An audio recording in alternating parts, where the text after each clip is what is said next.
capes and conundrums. Okay, now that our first 4 debacles are over, we should, Robin White says as he starts leading the rest of the group into the staff room and then stops cold. Saludos, mis amigos. Adelante.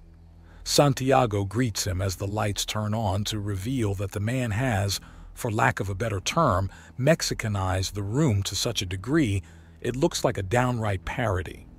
Robin slams the door and tries to process the decorative and bejeweled skulls, rows of tacos and bottles of tequila, the luchador masks hanging from the walls, and that there was a sombrero at every chair. Did I just see? Pavel asks, reaching past Robin and opening the door himself. This time, a stereo starts playing mariachi music as well, and he just chuckles. And what's this about? I wanted to see the expressions on your faces. Come in, mis amigos. We don't want the food to get cold or the drinks to get warm. Sweet stars, Scout says, rushing in. She's a naturally deep orange slobe woman who has had a very long life and has made a point of never being the same thing twice. And considering she was just coming off 50 years as an actress, she was downright perfect for Clayface. Does every human go this far for a joke? Not all of us. Some people are content with simple wordplay, Robin states as he walks in and moves the sombrero to the side. Scout's arm extends and snags the hat to put it on Robin's head on the way back as she retracts it. Are we seriously going to have the meeting with the mask staring us down from the walls? Another lawyer asks as he looks around. Also, can you kill the music? We have a great deal to get through, and you cluttering up the table isn't going to help. The answer is simple, isn't it? While we're throwing flash festivals, the participants need training. We already have levels that we operate at, so let's make a series of tests that show us that they have the skills for each level. Pass out little qualifying badges, and you need the right badge level or higher to take part. Problem solved, Santiago says as he pours himself some tequila. So, with that bit of easy consideration out of the way, let's brainstorm the best trials for each level. Makes sense to me, Scout says, grabbing a taco and shifting her hand around it to absorb the food, and her expression shifts a few times as she breaks it down visibly and she considers. Interesting food stuff. Do you even have a sense of taste? Santiago asks. Vaguely. I'm really not built like you solids. Well, I suppose taste is the closest word you have to it. The chemical makeup of these things is understandable, and there's nothing in this taco of yours that can actually do me harm. My body can break it down easily, but, well, I'm just not like you. Is this taste? It's satisfying, and I do have preferences, but orth-tas is not taste. Orth-tas. Like I said, it has no real translation. It's a slobe word to describe a slobe sense, Scout states. And I'm cutting off this derail of the proper subject here and now, Robin states, and Scout lets out a slightly disappointing noise. So what do you all think about a possible obstacle course and a test for Level 1? Level 2 requires a course, a test, and then a spar. After that, we can ramp it up for Level 3 and 4, Pavel remarks as he grabs a taco. By the way, how did the rest of your date go? Santiago asks him before he can take a bite. We've got another lined up. We're taking it slower than a lot of the stories from the rest of the guys, Pavel remarks. And you don't want her mother to maul you, Robin jokes. No, it's that we're making it work. Not every woman in the galaxy is going to be eager to the point she's seconds away from dragging a man into her bedroom. Pavel returns. Back on topic, Level 1 test. What's needed?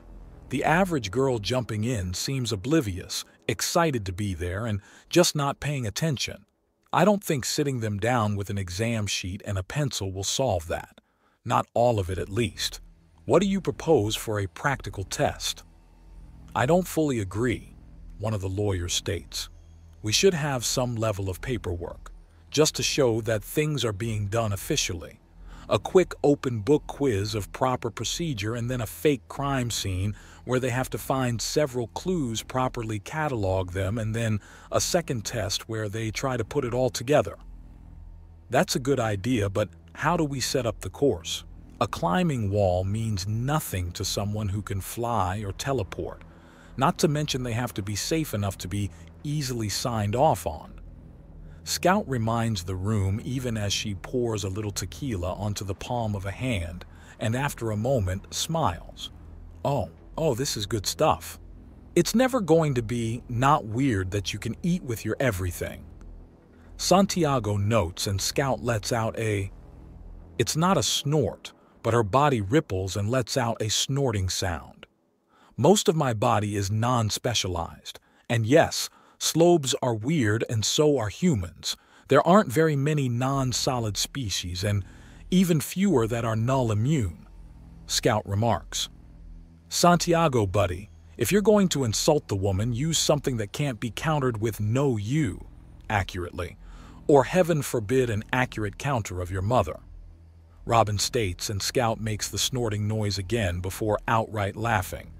I'll remember that for next time, Scout says gleefully. Back on topic. One of the lawyers states, Level 1 is good so far. Basic course for physical fitness, a test to show basic competence and putting it to action.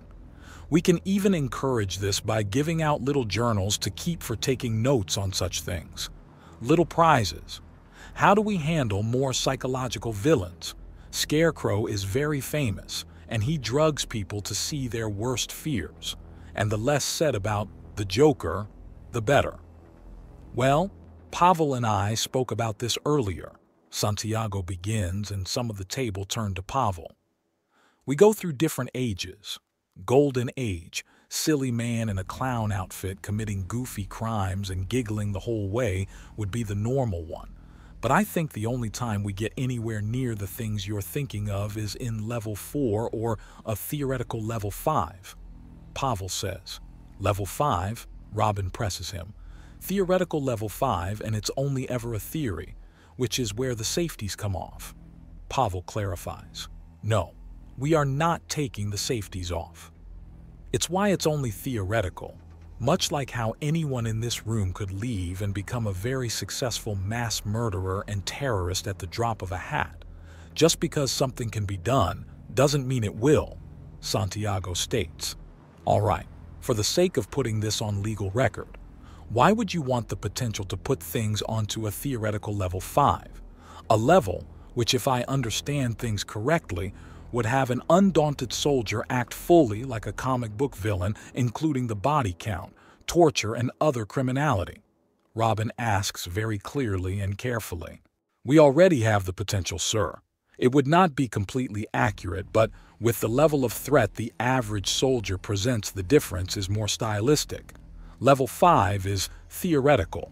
We have the capacity already, so we must consider what would be needed to counter that. As a group, the Undaunted have encountered at least one method of straight-up mind control. We have yet to be in the galaxy for a full year, so logically there are many more. We need to have plans in place in case something happens. If someone makes me think I'm actually Bane and not just playing the part, you need to stop me before I start snapping necks like toothpicks. So, theoretical level 5 is someone getting mind controlled and the actual villain coming out? Scout asks, sounding intrigued. Contractor Scout Marypole, you are the eldest here and the most well-traveled and experienced. How often does mind control or something similar become a problem? Robin asks, and she considers. It's in two categories: obvious mass control or small and subtle. Behavioral control is more common and a favorite of slavers. Basically, it means that you have to obey and can't attack or abandon them. But it has weaknesses in that you can get around orders with clever wordplay or things like that. The stronger and deeper stuff is thankfully a lot rarer. But I did deal with a few cases like that a century and a half ago. I was a psychologist at the time. No private details, but I will tell you that the side effects are horrifying and there are tells when someone's being controlled. Scout says after a few moments. The Dark Cabal pirates are a more well-known example of mass mind control. And even then, the women found enough ways to fight against it that it crippled the organization at a crucial moment. The smaller stuff is intensely private and even more terrible. We also have to consider that the human brain is literally built differently. We have reports of at least one time where an attempted mimetic effect caused brain hemorrhages instead of controlling one of our soldiers. One of the lawyers states, which, while a horrible thing to happen, did contain potential damage. Someone dropping due to stroke is terrible, but someone suddenly drawing their weapon and attacking their team is far worse. Right. So the theoretical level 5 is just not going to happen. If someone tells us to act like our characters, then we can just dip into the comic book silliness stuff or the Christmas episodes or things like that to blunt a blow. Okay, let's get off theory. Theory is fine, but let's lay things out straight first, Robin states. Level 1, basic physical test, procedure test, then practical test of investigation skills. So to keep things straight, you need to pass the lower level to get the higher one. So level 2 builds off things. Say a building that's hard to maneuver around in with a crime scene inside it. Then they have to evacuate to the roof and make proper blows against a target dummy before solving the case. That's pretty good. Would level 3 have an actual fight or spar? Yes. Yes, and while they fight, they're being drilled on the case. They have to think on their feet while defending themselves. And with each level, the hints get harder and harder to find. So would level 4 be avoiding detection as they investigate and then facing an opponent that's trying to legitimately pin them down and tie them up? If they get caught while investigating, they fail. If they put the case together wrong, they fail. And if they're beaten in the fight, they fail. So basic movement and investigation for level 1. Level 2 adds navigation and strength with more advanced investigation and some knowledge of combat. Level 3 is a test of thinking on your feet as you fight. Level 4 adds stealth and a much higher standard of investigation and combat. Robin considers. Which means that after this meal we've got to get the paperwork for all that's squared away and then actually build and test these tests, Santiago remarks. Which is my way of saying eat. Eat, people, eat. I didn't make all this food for it to be ignored. Pushy, Pavel remarks. I've been eating steady. Don't get on my case for this. So, when's your next big date with little Dot planned out? Santiago teases him and Pavel gives him a bland look. When it happens. When are you going to work out the nerve to try anything with your fangirl's Bane? Pavel shoots back. Watch it, Deadshot, or little man goes through walls. Please don't call me Clayface when I'm out of character. Scout adds in and she gets some thumbs up in return. Thank you. So, where do we put these training areas? Robin considers. Beyond the obvious of drilling out a bat cave. Hey, that's a great idea, Santiago states with a big grin, and Robin sighs. I suppose hoping to keep things on the blimps and therefore mobile is a bit too much, Robin notes. No, we will talk about where it goes because we already have a blimp and plenty of room on it, especially with expanded space. So, what do? The lawyer states, and they get to talking again. Although at Santiago's insistence they do eat more of the food. He doesn't want it to go to waste.